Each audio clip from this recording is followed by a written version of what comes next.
Welcome and thank you for joining us for this event to discuss the implications of the groundbreaking Dasgupta review that was published just a few weeks ago. My name's Tanya Steele. I'm the Chief Executive of WWF here in the UK, and I'd like to extend a very warm welcome with my co-hosts, Mark Goff, the CEO of the Capitals Coalition, and Eva Zaby, the Executive Director of the Business for Nature. And they will both be chairing sessions as we go through the day. In terms of why we're here, it's not often that you see a government commissioned report that tells us that we are on a path to destruction. The review, the first of its kind, commissioned by a Ministry of Finance, looked at the economics of biodiversity and drew some dramatic conclusions about what needs to change in our economic system. We have a packed agenda, which you can see on the sidebar to your right, and we will have an array of impressive speakers joining us live on stage, as it were. But I also wanted to offer my thanks to all speakers, including those who've shared pre-recorded messages in advance. That said, special thanks does need to go to Professor Partha Dasgupta, the author of the report, being with us and who you'll shortly hear from. And whilst this is a virtual event, it isn't a one-way event. There will be an opportunity to pose questions throughout the event and certainly to our panel. The Q&A function on the sidebar is open, so please don't just wait for the panel session. Feel free to pose them in advance and we'll do our best to draw them through in the panel session too.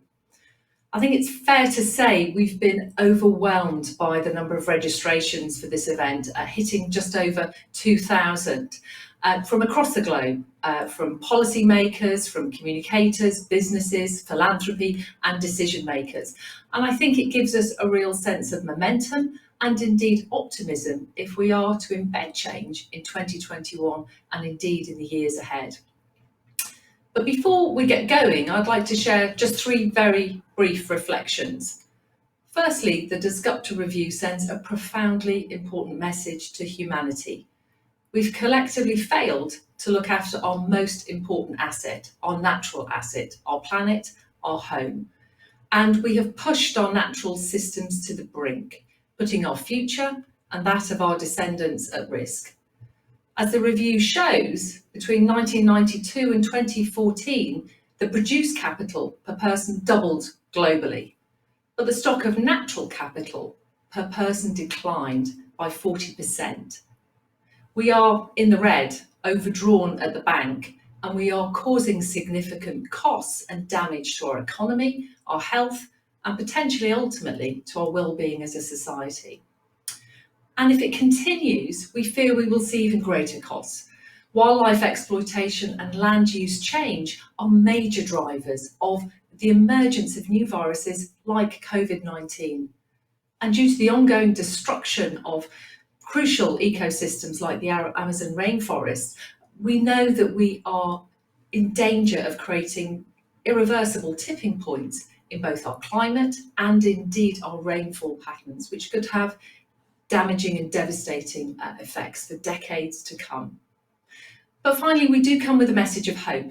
What you will hear from today from leaders in government, business and finance are all united that we do need to change and that there are immediate and feasible steps that we might take to start this change, to transform our economies and indeed to transform our finance systems that are geared towards conserving and also importantly restoring our natural world and indeed those very precious natural assets that we all rely on.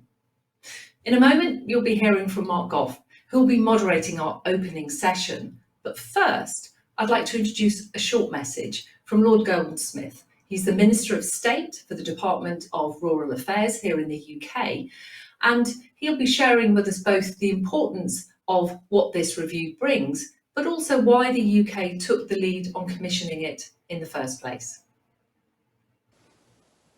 Thank you, Tanya, and let me also thank Professor Dasgupta for his seminal report. I think it's hard to exaggerate its importance, and while in many respects it's multi-layered and highly complex, its essential argument is simple. It says something that really shouldn't need saying, but tragically it does. And Partha has found a way to say it which will resonate far beyond the usual circles. The argument is this: everything we have, everything we are, every breath we take comes from nature. Without nature, we are nothing. And yet the rate at which we're destroying the natural world puts the future of our species in doubt. It's madness.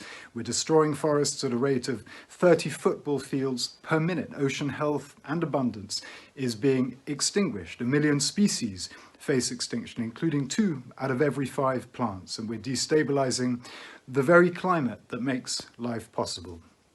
Over the past year, the world has been turned upside down by COVID-19. Economies battered, every aspect of our lives changed beyond recognition.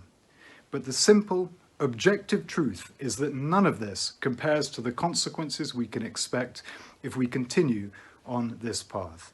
So turning this trajectory around is the defining challenge of our age. And we need to be honest that no matter how ingenious we are, low-carbon technology alone won't save us. There is no pathway to tackling climate change, or indeed poverty, that does not involve massive global efforts to protect and restore nature on an unprecedented scale. But despite their critical importance, nature-based solutions to climate change currently receive less than 3% of total global climate finance. And that makes no sense. And as COP26 presidents, we want to change that. We put nature at the heart of the agenda. Over the next 5 years, the UK will invest at least £3 billion of our own international climate finance in nature, and we're asking other donor countries to step up as well. We're leading global alliances to protect at least 30% of the world's land and ocean by the end of this decade, 2030. We're asking countries to shift their land use subsidies away from destruction and towards supporting the environment, as we're doing here in the UK. And we're building a global alliance of countries committed to cleaning up global commodity supply chains. And we don't have time to tinker. As Partha has made plain, we need to use every single lever available to us to flip the immense power of the market away from destruction and towards renewal. And for so many reasons, this must be the year where that begins. Thank you very much. Hello, my name is Mark Goff. I'm the CEO at the Capitals Coalition, a global collaboration that's redefining value to change the way that we make decisions. And I'm really excited and delighted to invite Siddhartha Dasgupta onto the screen with me here to discuss his independent review and the impact that this seminal piece of work is already having on so many people. Welcome, Siddhartha. I'd like to start with a question to you about the framing of the review. You set out that the current nature crisis that we're facing is actually a problem of asset management. Can you explain to us how this concept of nature as an asset or natural capital fits into the present economic thinking? Well, in some ways it doesn't, and that's the problem. We need to embed nature in its various guises. I'm using nature, of course, as an aggregate term. We can talk about ecosystems that comprise nature. They need to be embedded in the thinking of every decision unit, whether it's a householder, whether it is a firm, commercial firm, financial institution, government, you name it. Because no matter who we are, where we happen to be, we are making use of nature.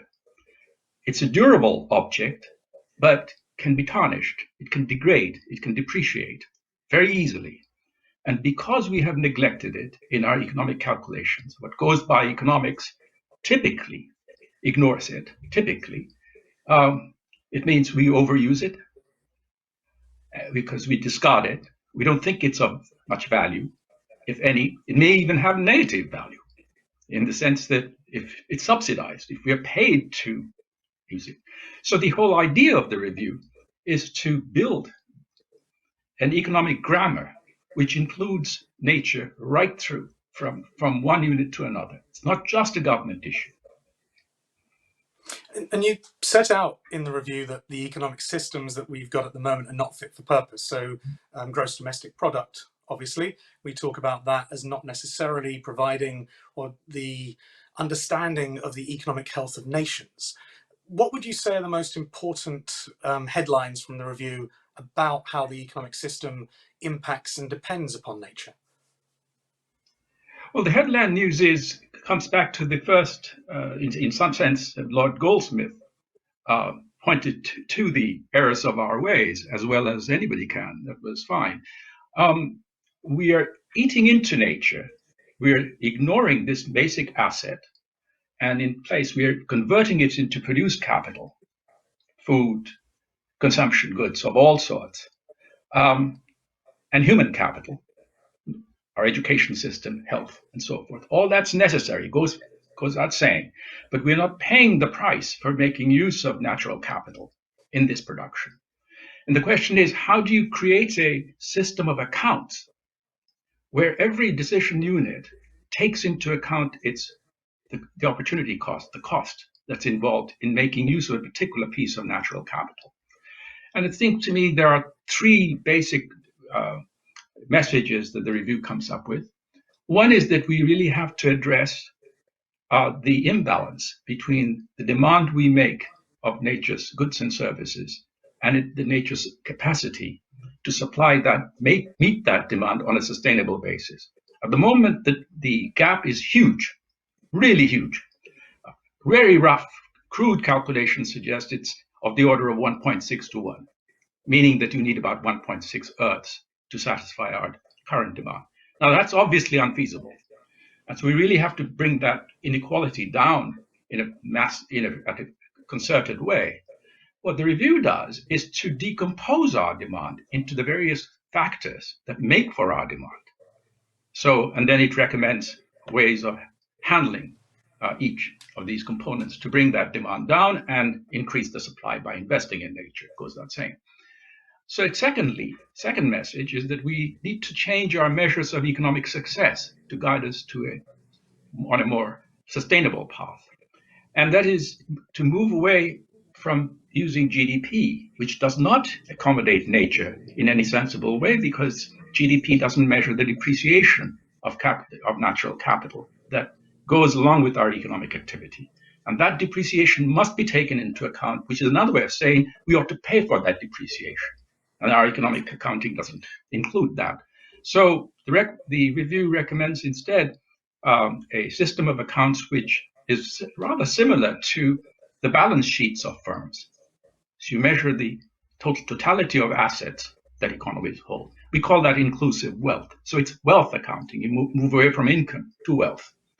Thirdly, we need changes in the institutions, and it brings me back to my original point. The institutions must be so devised, new ones as well as modifying old ones, in such a way that nature is part of the calculation of economic decisions. So that now we want to look forward to a world in which the environmentalist doesn't have to be a special pleader on behalf of nature. A good economist should be pleading for nature on economic grounds. Yeah, and the financial systems obviously are a key part of that, the economic grounds that we asked for. I caught an interview you did the other day with the IMF chief, where she was actually calling for a four capitals approach in that.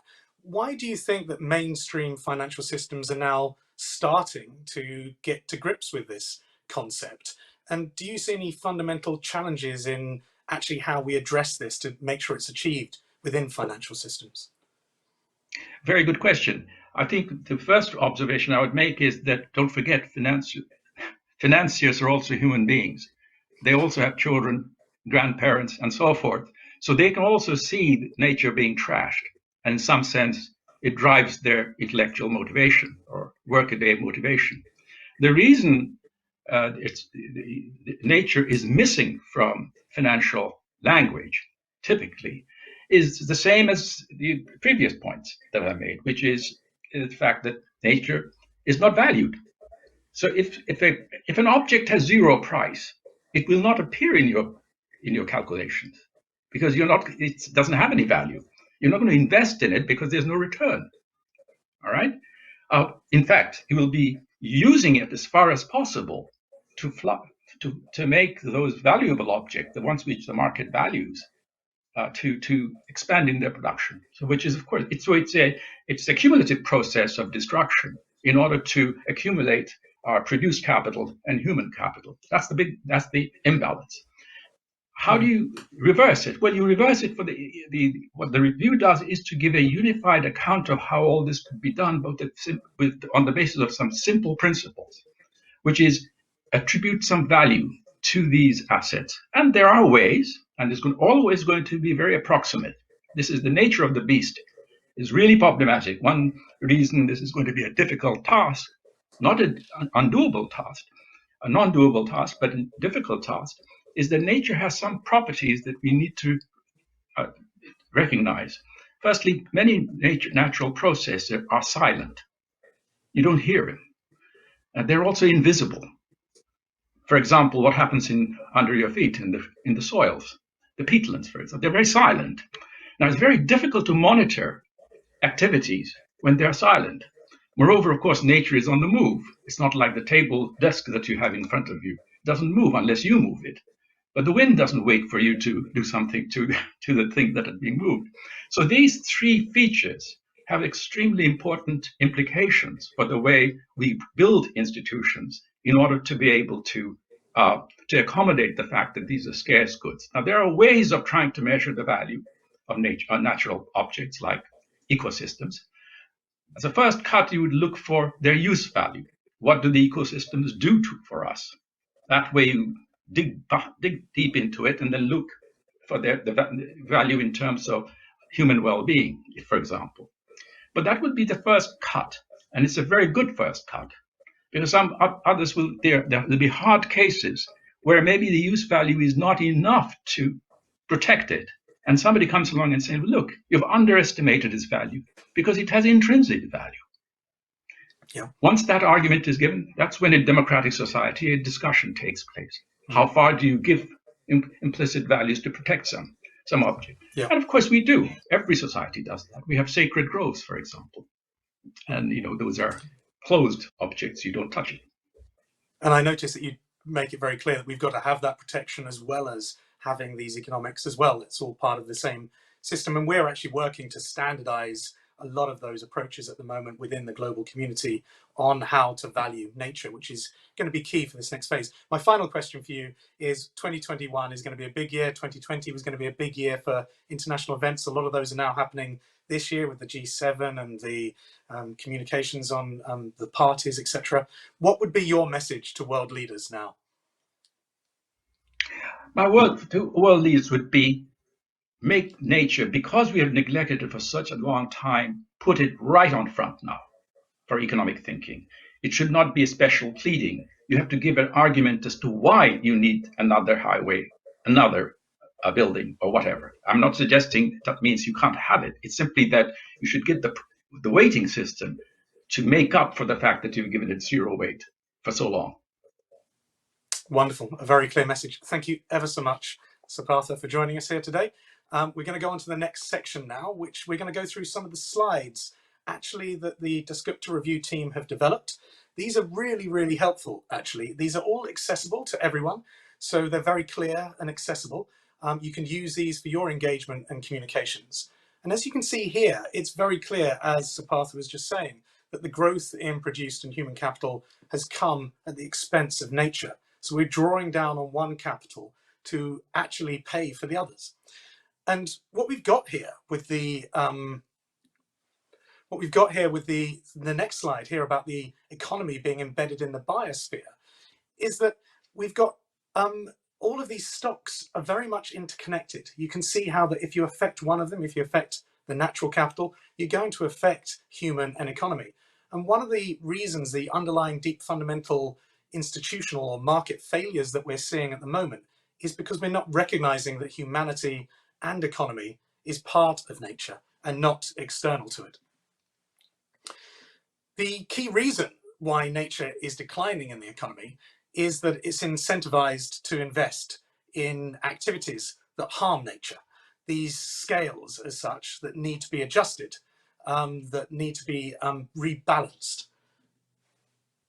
And I was just trying to, there we go. So we're just trying to talk about how these scales, and in this graphic here, that finance is being incentivized actually to damage nature, and we need to rebalance those. And what we've been doing as a team with WWF at the Capitals Coalition and at Business for Nature is thinking that through about actually what do we now need to do? What actually does the review tell us is out that we've got to take out of this? What do we need to put into this? And then how does that all come together to rebalance those scales? This includes moving away from excessive GDP. This means moving away from subsidies and transforming incentives. There's also something very practical here that we can all do, such as starting to include the value of nature in the decisions that we make.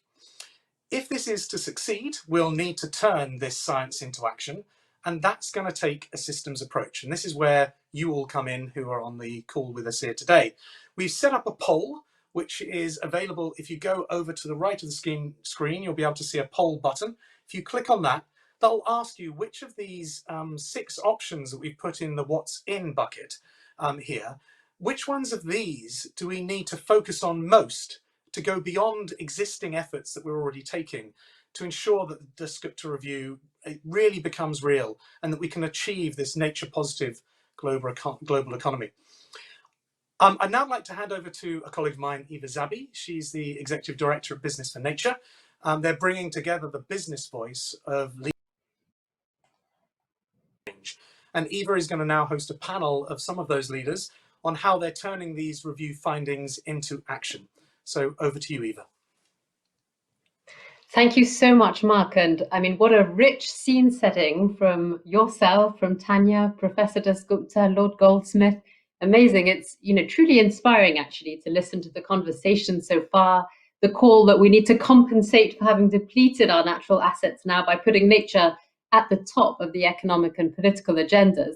And to be honest, I've never seen so much interest either in the business community. So that's all great. But I don't know about you, but some of these high-level headlines are quite overwhelming. We're talking about fundamental systems transformation towards a nature positive, but also net zero and equitable world. And so sometimes, instead of focusing too much on these high-level headlines, today, as the organizers of the event, we gave ourselves and our speakers, I should say, the challenge to get as tangible as possible, to focus on what specifically needs to change and how can we concretely tackle this overwhelming transformation that's so needed. So it's my absolute pleasure and honor to have a fantastic panel today with me to roll up our sleeves and get into some of the details. So to briefly introduce them, we have Minister Andrea Meza. It's a real pleasure to have you with us. Thank you so much. You're the Minister of Environment and Energy of Costa Rica with tremendous experience in formulating public policies. And you've worked in more than 15 Latin American countries. So we look forward to hearing from you. Very welcome. We have Sandrine Dixon de Crève. Hi, Sandrine. You're the co-president of the Club of Rome with over 30 years of experience in not only European, but international policy, strategy, and business leadership. We have Pierre-Yves Poulican. A year ago, you took a new role in the Suez Group as the Sustainable Development Senior Vice President. But interestingly, before that, you were the CEO of Suez Africa, Middle East, and India. And then finally, Bevis Watts, the CEO of Triodos UK. And it's interesting because just as Pierre went from core business to sustainability leadership, it made me smile to hear that Bevis, you've been dubbed by some media as the first environmentalist to run a UK bank. So we're going to kick off, but please do, as all of you listening, pop any questions you have in the Q&A box on the right. We'll try to get to a couple of them later. And we're going to kick off with you, Sandrine. So Sandrine, we're going to talk about what needs to change in the international development and trade policies to bring about truly sustainable development. So we know that the ongoing loss of biodiversity is likely to hit the poorest hardest. And the Dasgupta review talks about the need for the world to pay countries with the most natural capital because it represents a global public good. Can this even happen? How can this happen in practice? Sandrine, over to you. Thank you, Eva. And let me just add my congratulations to Professor Dasgupta and his whole team for this incredible report that really, truly has hit the mark at a time when we need some further thinking about the importance of nature. I'm going to start off with the premise as we talk about international trade and international development, which is that we are nature, exactly as the report indicates. So we know that the loss of nature and climate change are the greatest existential risk to humanity. Therefore, this is not just an environmental issue, this is a humanitarian issue. And I want to add into that, when we think about international development and trade, to really bring in also what our recent Pope has indicated to us, that we are in the period of anthropocentrism, which means that in this period of the human species, we have forgotten that we are part of many other species. So needing to address that intrinsic value that Dasgupta has just indicated to us is so important. How do we do that in development policy? Well, first we need to ensure that in all of our thinking, we decouple economic development from resource use and nature. And that needs to be full decoupling.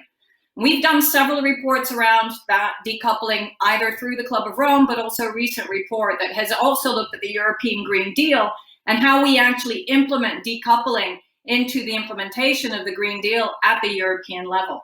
Part of that is shortening value chains. So we have to ensure that actually we build up communities in development countries. It doesn't mean that we stop trade altogether, but that we ensure that we localize value chains and create and embed the right resilience within communities. Obviously, staying within the planetary boundaries is absolutely essential to ensure a green and just and healthy future for the North and the South. So coming to the point around how do we actually cost capital and how do we ensure that development programs and actions truly do that for Southern countries, and in particular those that are holding our global commons, whether it be the Amazon or other global commons that are the lungs of the world. So we need to think about how we do that specifically.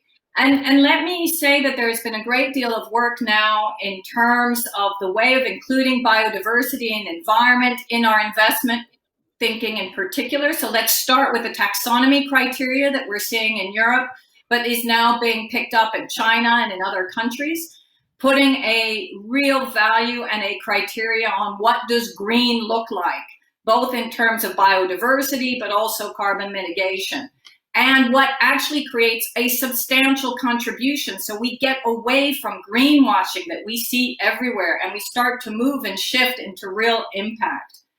This also means that we have to ensure that we move out of perverse market signals.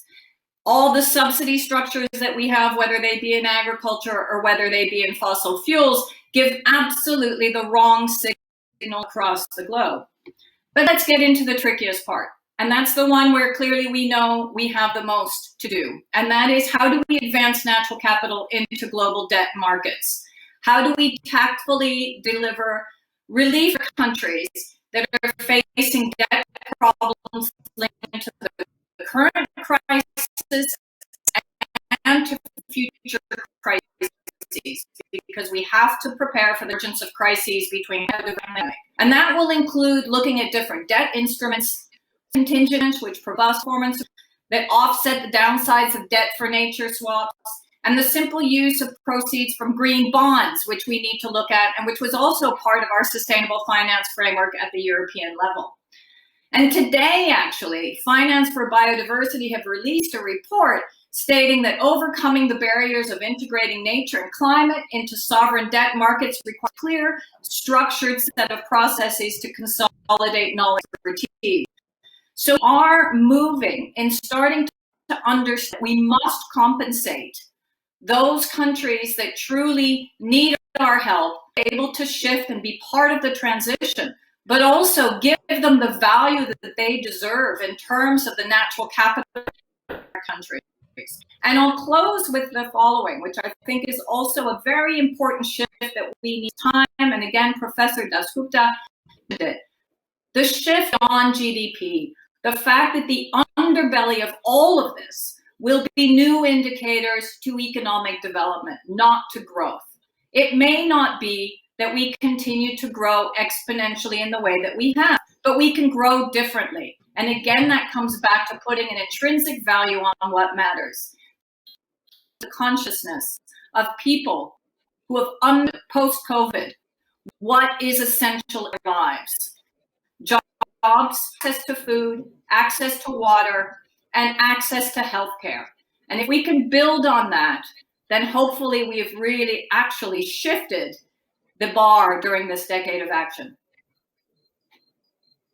Thanks so much, Sandrine. That was really fantastic. And I think the segue now, as we move to Pierre, is quite clear in terms of the shift of redefining what performance and success looks like at a national level, GDP, at a company level.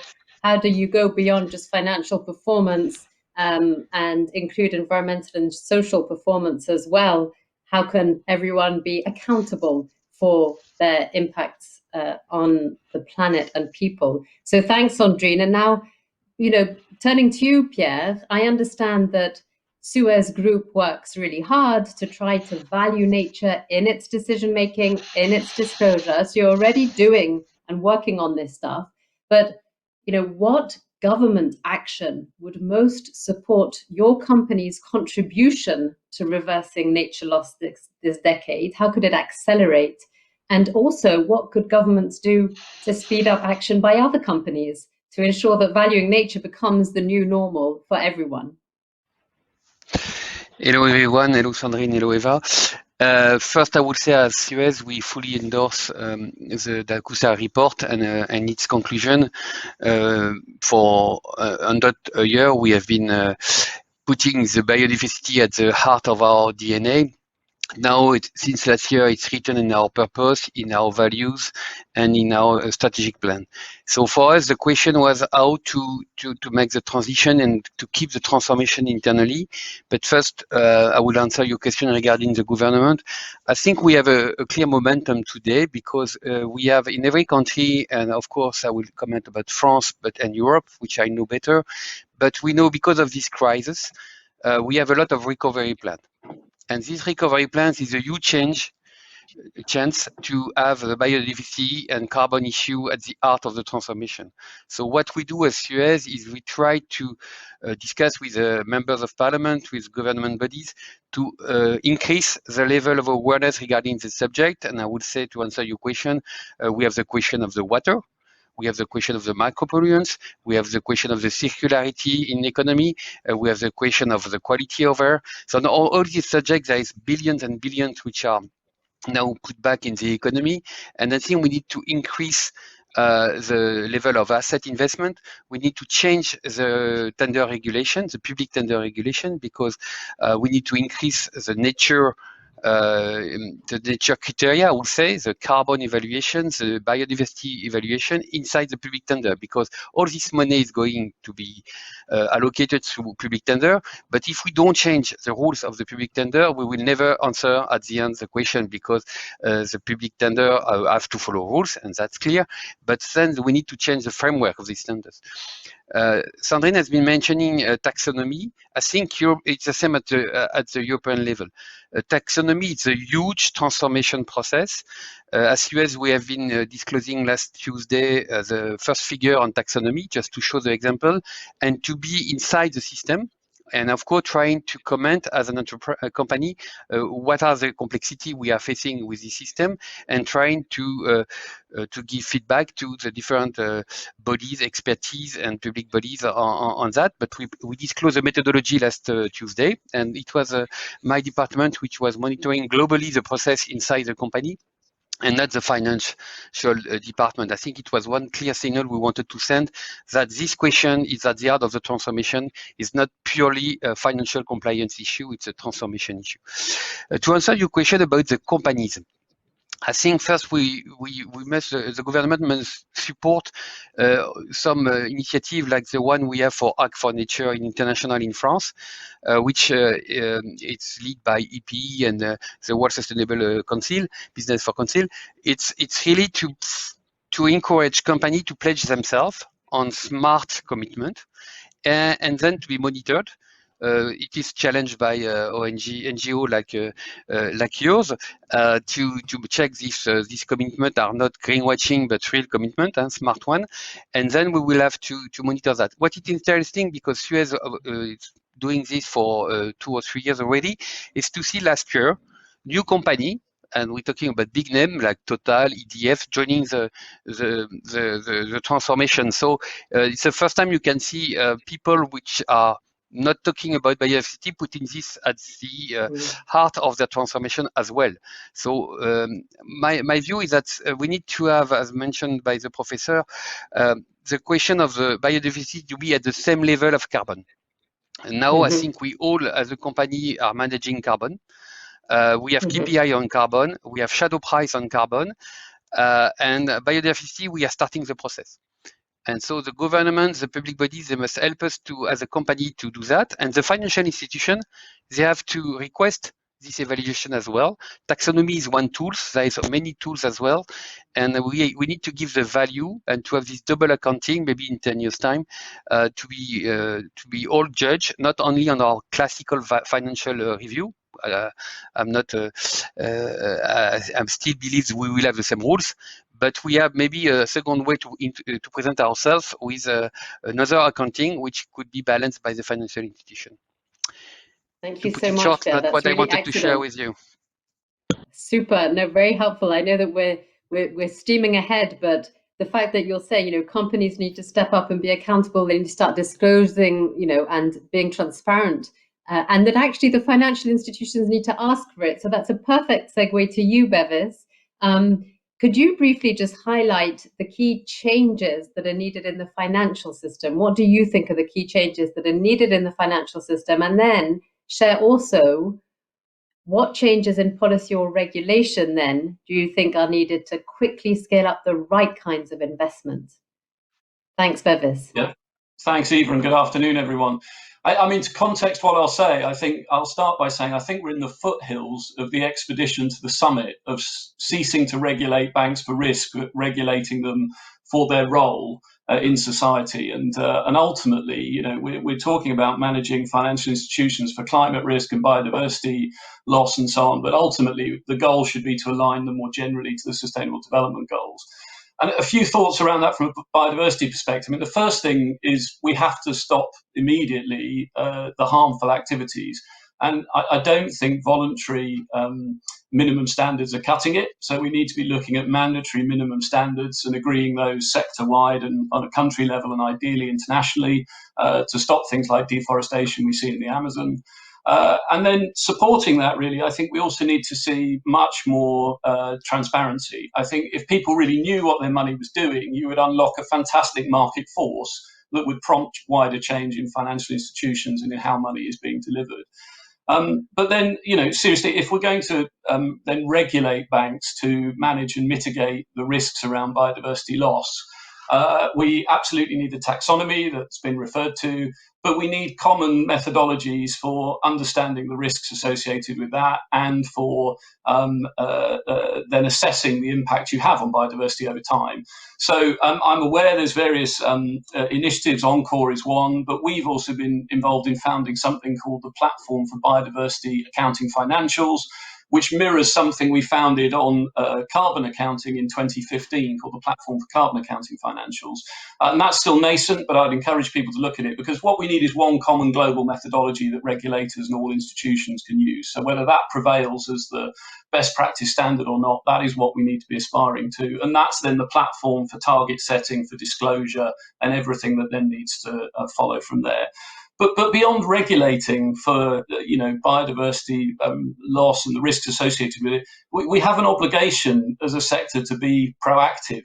We have an obligation to our customers and to our shareholders to be really redressing the balance and restoring nature. So we have signed up to the Finance for Biodiversity Pledge, which I'd encourage other financial institutions to do as starting to move on that pathway. But ultimately, we've been devoting time and resources now for a few years in looking for opportunities to invest in the restoration of nature, where you can create tangible links to economic and social outcomes that people will pay for and that will serve to generate repayments on that initial investment. And it's not easy. We have done some natural flood management projects in the Netherlands in the past. We've done a very small peatland restoration investment in Finland. But my colleagues in Triodos Investment Management and in other countries will tell you that the real issue, that the pipeline isn't there.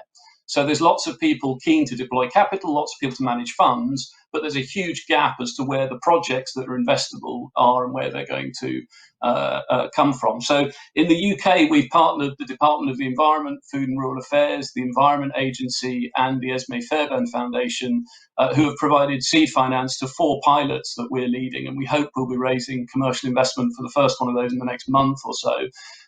But they've also then made a £10 million commitment to an investment readiness fund to try and bring forward these projects, at scale. But ultimately, that's just the start. We need to really scale as a policy that investment readiness support and make larger pots of funds available to individual projects. But we also need to look at government procurement and the fiscal framework that is going to drive the sort of revenues that will pay into those projects. And I can expand on the kind of examples we're working on, but the projects we're looking at have a mix of insurers paying in, of flood defence agencies paying in, of water companies paying in to avoid flood risk, to sewage treatment works and things like that. But that's the kind of vision we need to have, and a policy framework that supports that. Thank you so much, Bevis. Absolutely, and I love that. Basically, if I'm paraphrasing, there's cash, but not a strong enough pipeline of investable projects out there. So thank you, Bevis. And we're now moving on, last but definitely not least, to Minister Andrea Meza. Also, having heard, I guess, from the other panelists, but what we wanted to know from you is, what are the government's roles, with an S, plural, multiple roles, to incentivize investments in nature and sustainable development? And what can we learn from Costa Rica on mainstreaming environmental protection and sustainability into all sectors? Over to you. Thank you, Eva. It's been so inspiring of hearing Dasgupta report in the beginning and all the inputs that we've been hearing in this panel. The governments play a central role in this transformational change.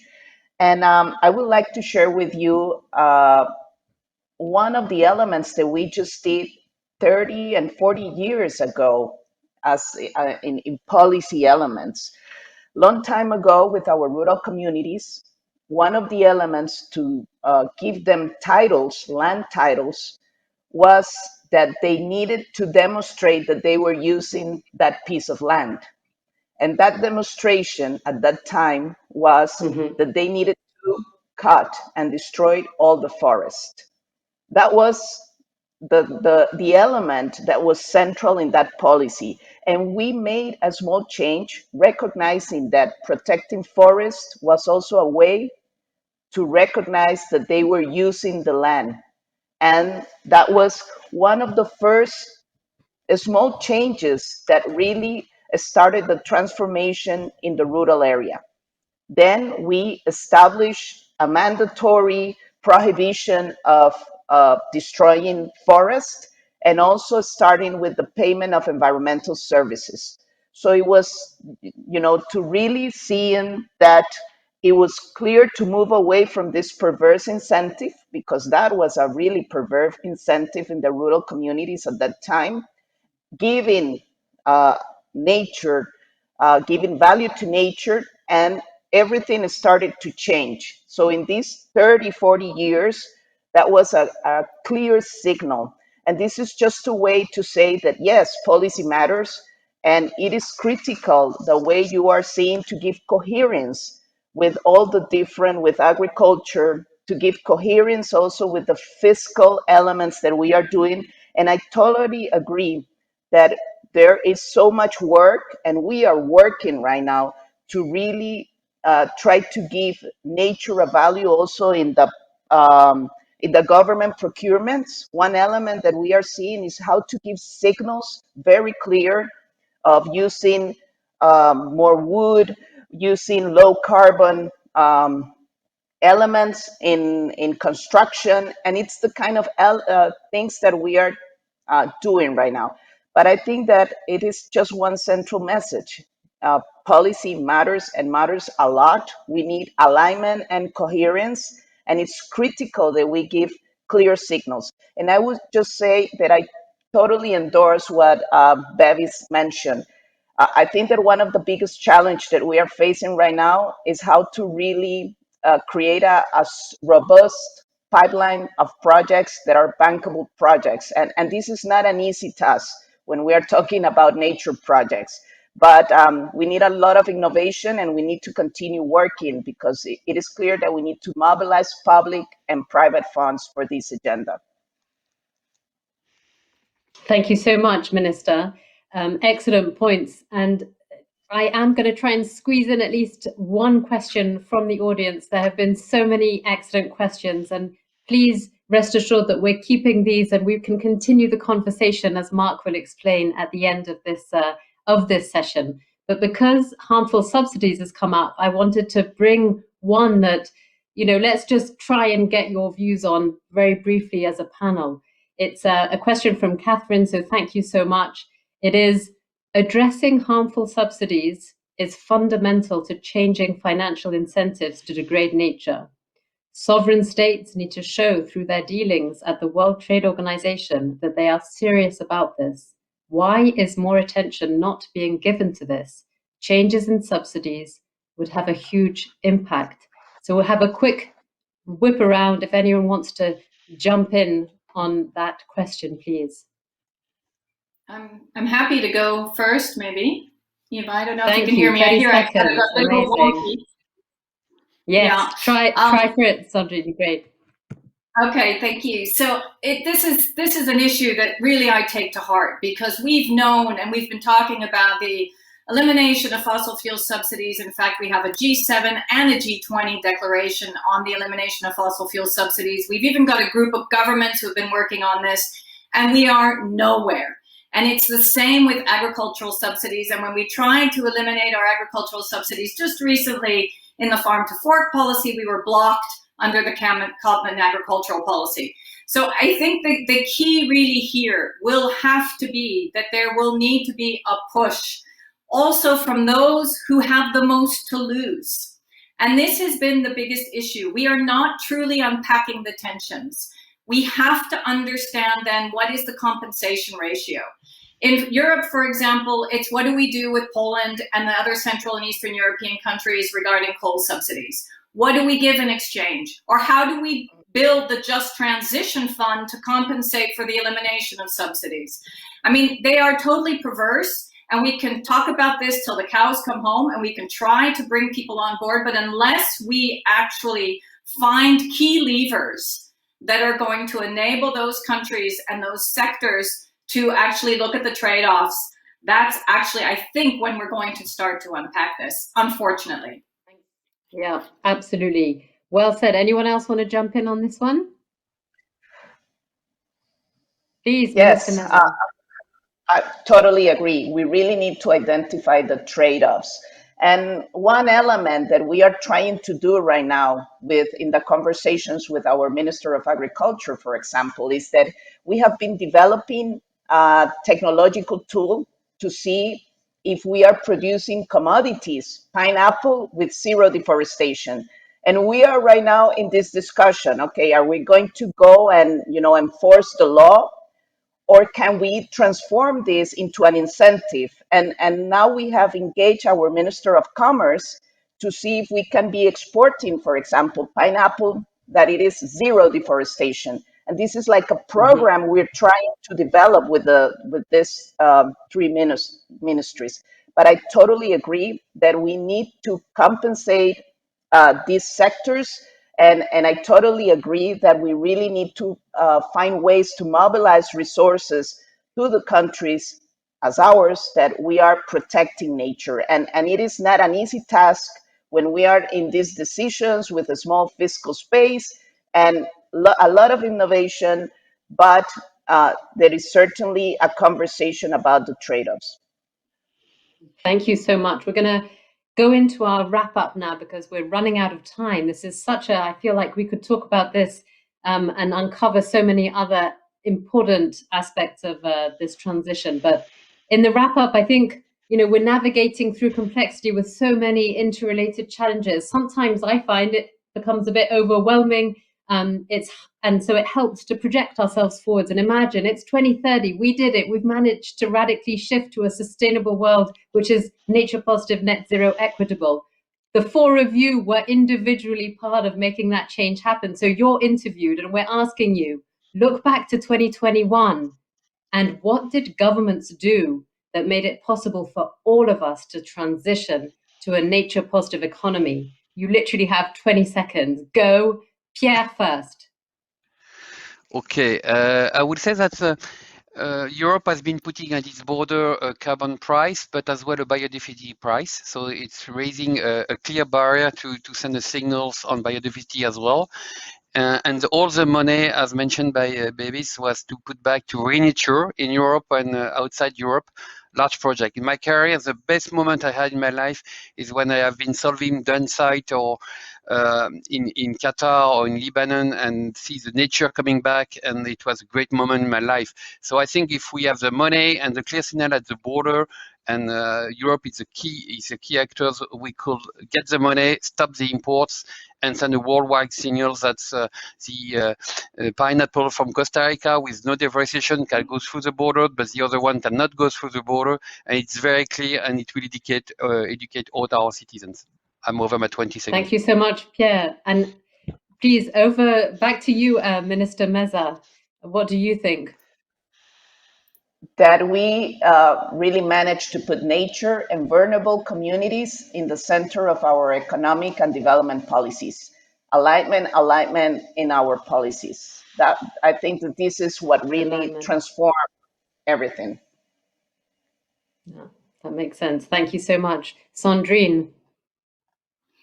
So I've got 6. I'm going to go really fast. So the first one is green economy governments. We have more than 5, which we currently have. And I know Costa Rica is joining, so let's make sure that we've got many more well-being economies who are actually putting in nature. The second is many more leaders than we currently have. We have 100 leaders who committed to the Leaders for Nature. That indicates very much what we've just talked about today and put themselves behind that pledge and actually implement it. Sustainable finance, we match supply with demand. We have a linked up approach between our international negotiations, G7, G20, UN COPs, UN Food System Summit, and clear commitments. And we have commitments from some of the big polluters, which we know we're starting to get from various sectors. And Eva, we're counting on you to do that.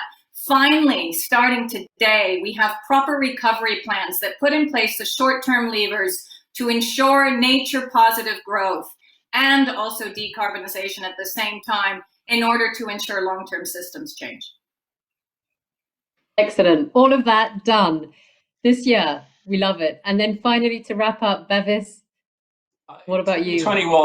In 2021, I would like to see every financial institution required to publish every loan and investment that it makes to provide a catalyst for real market force and movement. And I would like to see hundreds of millions put into the project feasibility and investment readiness because it will leverage the billions we need into nature's restoration. Love it. Thank you so much. Investment readiness.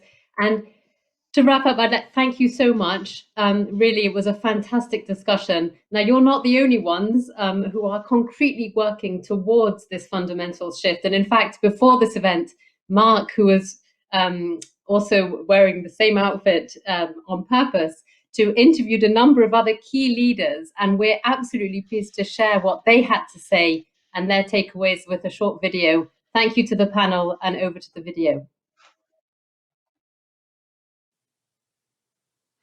I had the pleasure to catch up with a group of leaders who are acting on the findings from the Dasgupta review. We discussed what the review means for business, what governments need to do, and the action they want to see in 2021. First of all, the response to the Dasgupta review. There's been lots of different people around the world that have picked this up. What's your response to this review?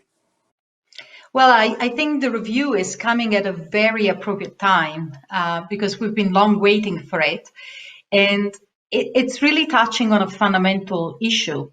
Putting an economic value on nature has proven to be one of the biggest obstacles we have to taking actions.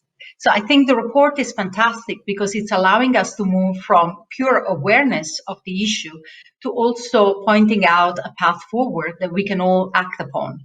Mark, my response to the review is it's just fantastic to have, and particularly from such an esteemed group of people. So Veronica, what's the challenge here if we don't take this review seriously? Well, the challenges are just in front of us. 55% of the world GDP already today depends on well-functioning ecosystems and biodiversity. However, we know from a report that Swiss Re produced last year, our institute, that 15% of those ecosystems are already at risk of collapse. And I would tell you, Mark, that a lot of that collapse is actually related to human activity. And I would say to those that actually think that the signs are not strong enough, that actually we don't need to wait for a full-blown desertification of our Earth to realize that water scarcity is a real problem. If you speak with leaders in the manufacturing industry, in the energy industry, in the food production industry, they already today see their business activities being affected by water scarcity. So I think there is no reason or excuse for us to ignore the outcome of this report. Well, it's crucial that this isn't just a UK thing. We need all the treasury departments of all the countries to get involved, a real G20 backing of this kind of an approach. If we do that, we can actually make a difference. It has to come from everyone. What does this actually mean for your business in this next year? So we're having a huge pivot towards ESG investing. Our customers are demanding we act in this way. We're looking at aligning all our assets to net zero. If we can embed the cost of nature into the corporates we invest into, it will fundamentally change our entire investment approach. And that will reflect really strongly with changing the whole of the environment we live in today. So I think that the accountancy profession are at the heart of actually helping people understand the problem and then devise solutions for it. So the Dasgupta review actually creates a real sense of urgency here. So what needs to happen next? Once a treasury gets involved and you have a lovely review, it gets a bit sexy, doesn't it? So one of the things we've done in New Zealand through a little bit like you, Mark, with your coalition, but in a different form, is having a connection between the private sector and the public sector around sustainable finance as a way of unlocking some of that transition from where we are today to where we are tomorrow and getting some of those proof points happening. I think that's the real part that's missing here, is bringing government and the private capital markets together to actually implement all the changes that are going to be needed here. Action is really, really important to see happen from here. In my experience, it's really important to think about what the indicators are you're measuring your progress against. And I think moving away, as the review indicates, from a GDP model. For us, we have worked quite hard through the wellbeing budget approach in New Zealand to bring in environmental indicators to that. GDP is all about the short term, really. And what we're wanting is a focus on what are those outcomes for the long term. So lots of work there for Treasury and for others to help with those indicators about moving beyond GDP. So 2021 is going to be a very big year. There's going to be lots of international discussions and agreements, hopefully. So what is it that we need to do to raise the ambition, the political will this year? The biggest challenge that most organizations face is a plethora of the same concept being explained differently. And I'm hoping that in 2021, we come together, standardize, and come with frameworks that can be deployed, easy to understand, and can be deployed by organizations. So they don't have to go through reinventing the wheel or trying to figure out what it means. What is really important for 2021 is to move into action at scale. It's two things. First of all, making formal commitments to net zero, because as we said, climate and nature are two sides of the same coin. Number two, we do know that as part of that commitment, we have to develop pathways. And a critical element of those pathways to decarbonization is actually measuring the progress that we're making and monitoring all along. All bets are now off the table. In the past, we've talked about things being too difficult to do, things being too costly. We've just shown that when there is a political will, the resources to do anything can be found and made available. So I think if there is a silver lining out of the pandemic, and let's not forget the pandemic isn't over yet, it's that political will and marshalling the most phenomenal resources can be possible when politicians put their mind to it.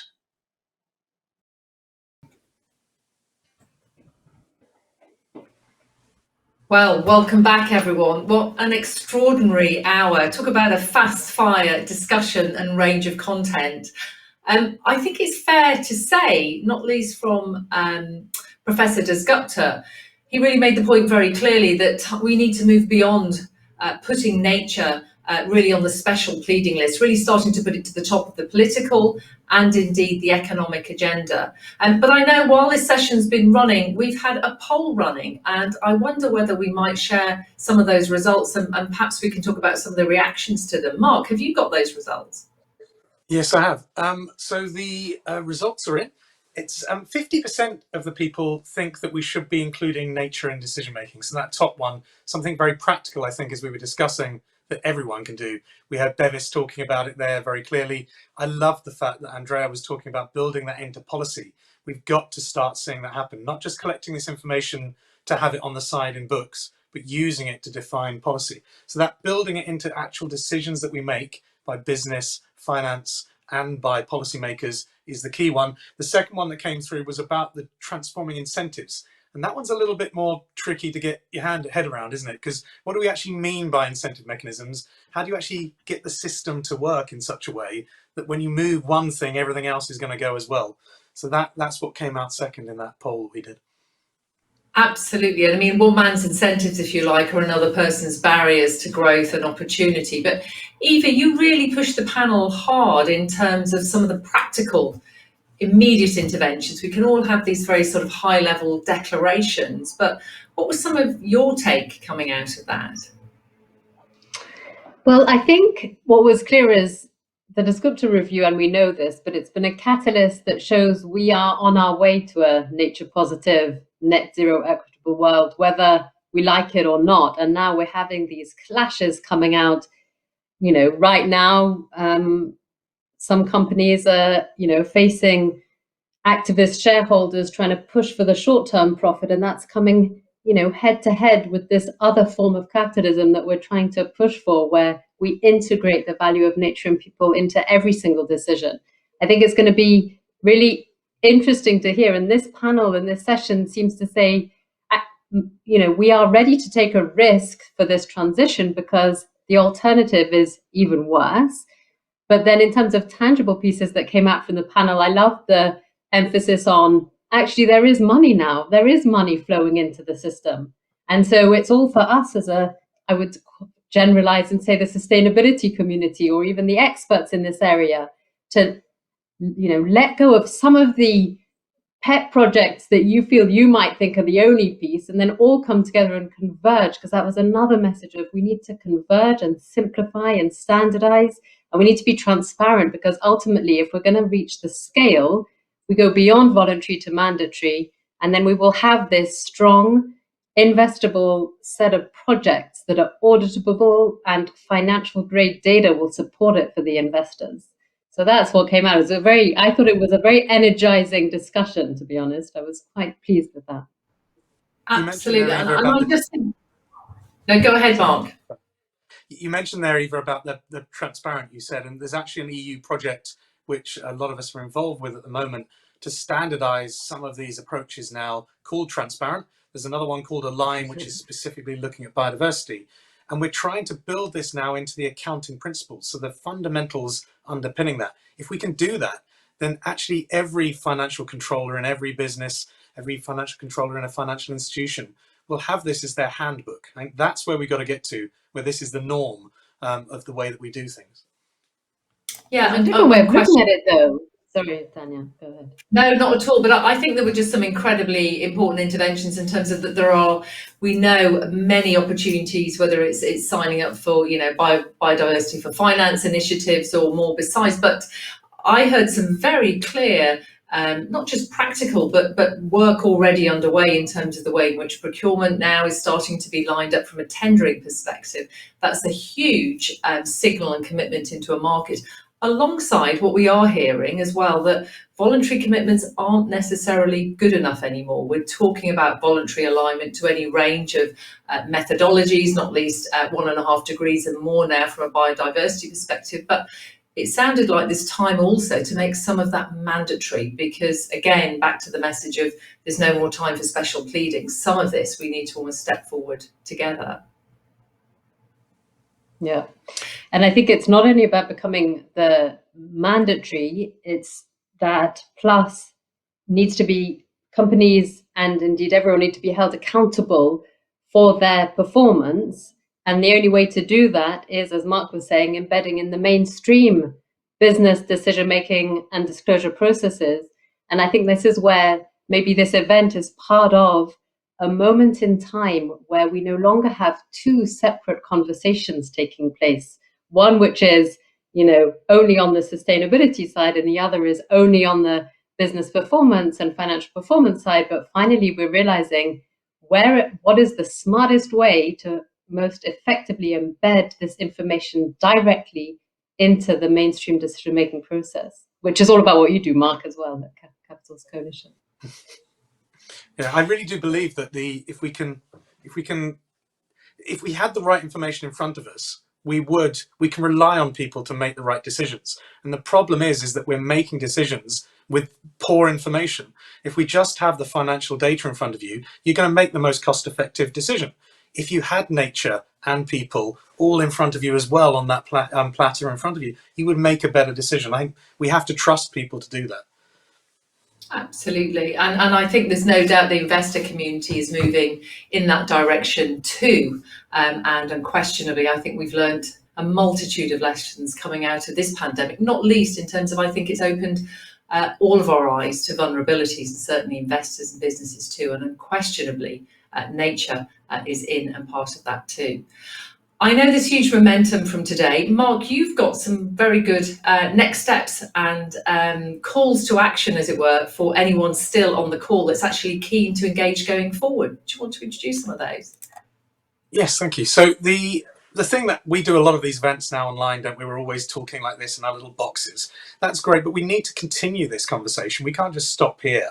There's been a lot of events on the Dasgupta review. There's been a lot of thoughts and ideas. What we want to do between WWF, between the Capitals Coalition and through Business for Nature, is to create a platform where we can continue those conversations and really get down to real action at the end of it. So what is it that you can do that will actually change because of this review that's come out? How can you actually have an influence upon the organizations and institutions you're engaging with? How can we as a community support each other in doing that? And I think it's as a community we will get there. So on the system today, this will stay on live, so you can log back in here and see some of the wonderful resources, including Our Planet Too Big to Fail, the video. Do watch that, it's a brilliant video. That will stay up here for a little while, but we're also going to launch a community platform to continue the conversation. And to get that started, we're going to have Karen Ellis and Toby Roxburgh from WWF, myself and Eva will also be online to actually start that conversation over the next couple of hours and to continue where we've been to here. We'll take those questions that were asked that we never got answers to. We'll start going through those online as well. And you can find this by going onto the system here. You'll find continue the conversation. It's a button at the top.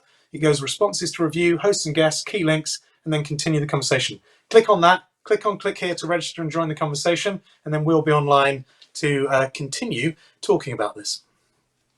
Mark, thank you very much, and Eva too. As we now draw this session to a close, we're going to share just one last message. I'm really very pleased now to be able to share with you a message from the President of the Republic of Colombia, His Excellency Iván Duque.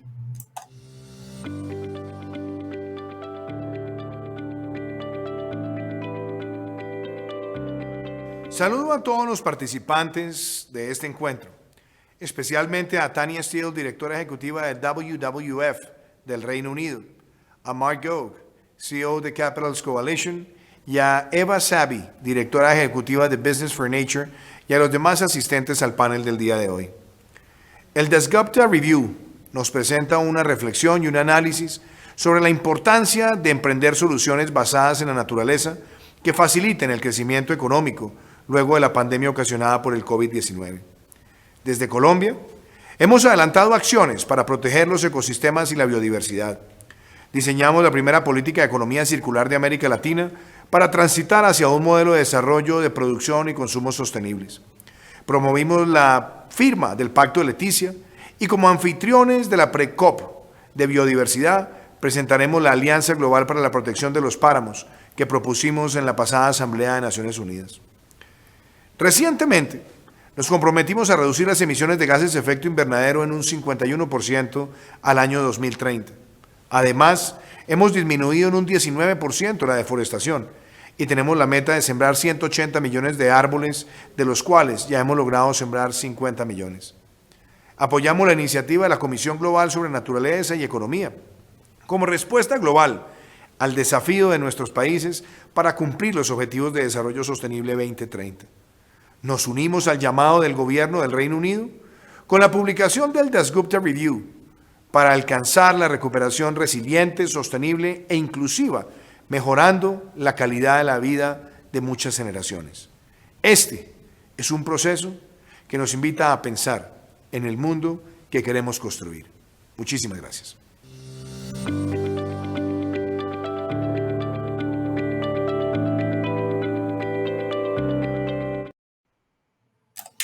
Our sincere thanks again to the President of the Republic of Colombia for providing us with such an inspiring closing messages today.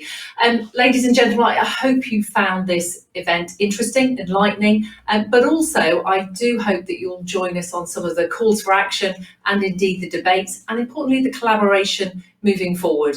We've got an incredible opportunity to change in terms of the growing knowledge, not least that's been provided by Professor Dasgupta's report and the imperative that that brings too. Many of us have described this as a super year in political terms, in terms of the arc of political meetings and indeed the opportunities to drive some of that change. There is no doubt that we do need to grasp this opportunity. And certainly I know many of us are calling for a global commission on economy for nature to start to bed these opportunities down and to turn them into not just knowledge, but commitment moving forward. So it really only remains for me to say a big thank you again from myself, as well as my co-hosts and contributors today, Mark and Eva, and to all our speakers for their excellent contributions. And thank you all for your incredible participation today. We look forward to continuing the really vital contribution to make 2021 a truly sustainable year. Thank you and bye for now.